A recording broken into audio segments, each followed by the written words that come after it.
बिस्मिल्लाहिर्रहमानिर्रहीम।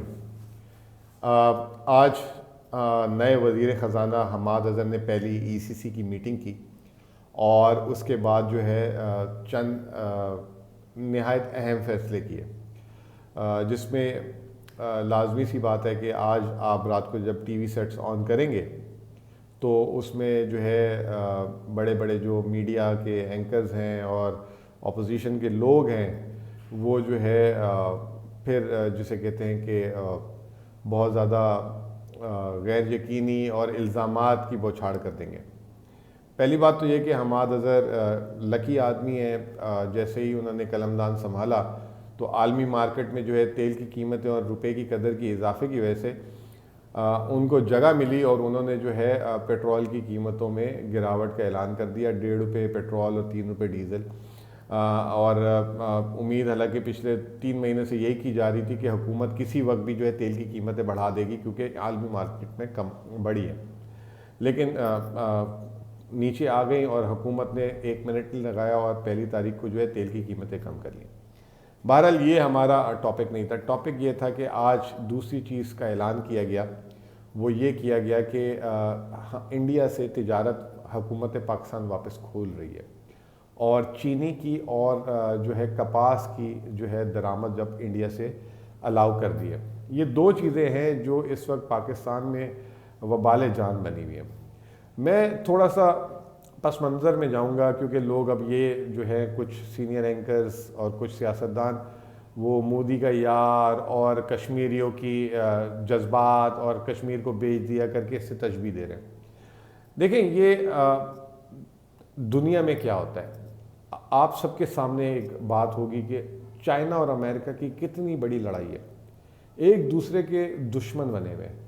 लेकिन कभी आपने सुना है कि अमेरिका ने चाइना पे पाबंदी लगा दी है या चाइना ने जो है से अमेरिका चीज़ें नहीं जा सकती या अमेरिका से चाइना नहीं आ सकती? बल्कि जो दुनिया का सबसे इस वक्त हॉट प्रोडक्ट स्मार्टफोन जो है एप्पल, वो भी चाइना में तैयार होता है। अभी इंडिया लेके गए लेकिन चाइना में उसकी तैयारी होती है। तो अमेरिका ने अपनी मईशत के मफाद की खातिर कभी भी ये चीज़ें नहीं की। दूसरी तरफ चाइना ने कभी जो है इसका गरूर नहीं किया कि वो अमेरिका को चीज़ें देते हैं। उनको पता है कि उनका एक ही दुनिया में सबसे बड़ा गाहक है, वो अमेरिका है। अगर अमेरिका में उन्होंने अपनी चीज़ें नहीं बेची तो उससे पहले अपना नुकसान उनका ज़्यादा हो जाएगा बजाय अमेरिका के।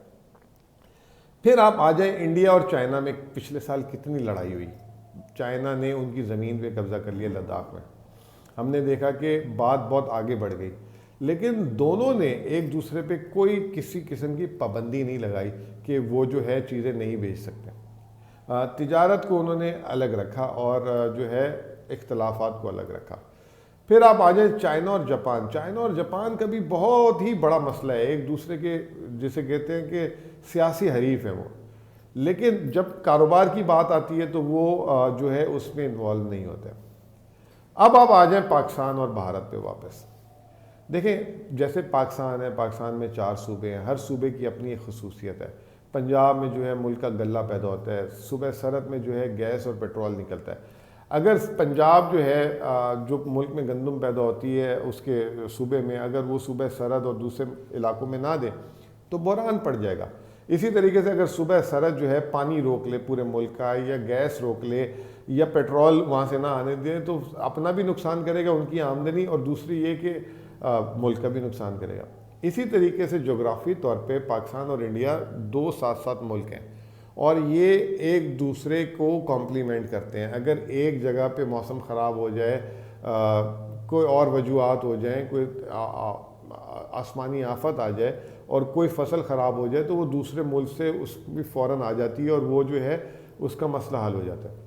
आप गौर करेंगे कि जब से पाकिस्तान, जब कश्मीर पे इंडिया ने ऐलान की खुद मुख्तारी उनकी सल्ब करके, उस वक्त से दोनों मुल्कों की तिजारत बंद है। उस वक्त से जो है मुल्क में हमारे जो है ना खाने पीने की अशिया पे बहरान आया हुआ है। चाहे वो सब्जियों की कीमत हो, पहले जो है हमारे मुल्क में अगर टमाटर कम होता तो इंडिया से आ जाता था। आपको याद होगा पिछले साल टमाटर 400-400 रुपये तक गया। इंडिया में प्याज शॉर्ट हो जाता था तो पाकिस्तान से चले जाता था। इंडिया में गाय नहीं खाते तो वहाँ की गाय पाकिस्तान आ जाती थी तो गोश्त सस्ता मुहैया हो जाता था। इसी तरीके से चीनी, कपास वगैरह सारी चीज़ें। लेकिन इसका फ़ायदा सबसे ज़्यादा किसने उठाया? इसका फ़ायदा उठाया जो यहाँ के मार्केटों को कंट्रोल करते हैं, यहाँ के जो बड़े बड़े जिसे कहते हैं पैदावारी सनतों ने फ़ायदा उठाया। चीनी वालों ने जब से ये मामला हुआ चीनी की कीमत नीचे ही नहीं आने दी। इस तरह की पाबंदियाँ लगवा दी इंडिया से कि अगर इंडिया से घंटों में चीनी आ सकती थी, अब वही चीनी अगर ब्राज़ील से या किसी और मुल्क से आती है तो वो 60-60 दिन 70-70 दिन लगते हैं। तो इस माफिया को काम करने का मौका मिल गया। गंदम पिछले साल हमारी आटा शॉर्ट हो गया था, अगर इंडिया से हम तिजारत कर रहे होते तो ये मसला ना होता। तो इसको जो हमारे मुल्क में जो लोग जो हैं इसको सियासी रंग देकर ये इसमें आपकी आवाम का सबसे बड़ा नुकसान हो रहा है, फिर उससे ज़्यादा आपकी हुकूमत का। और फ़ायदा किसका हो रहा है? ये जो बीच में मफाद परस्त लोग, ये जो टीवी में आके बगैर सोचे समझे लोगों के जज्बात उभारते हैं, उनको देखना चाहिए कि दुनिया में किस तरह होता है। पिछले साल सऊदी अरब और तुर्की की जो है बहुत ज़्यादा अनबन हो गई थी। हमने नहीं देखा कि सऊदी अरब ने कोई माशी पाबंदियाँ तुर्की पे लगा दी हो। सऊदी अरब ईरान के कितने मसले हैं, लेकिन ईरान से जो है आज़मीन हज जो है सऊदी अरब जाते हैं, इनका जो है बैकडोर चैनल काम करता है।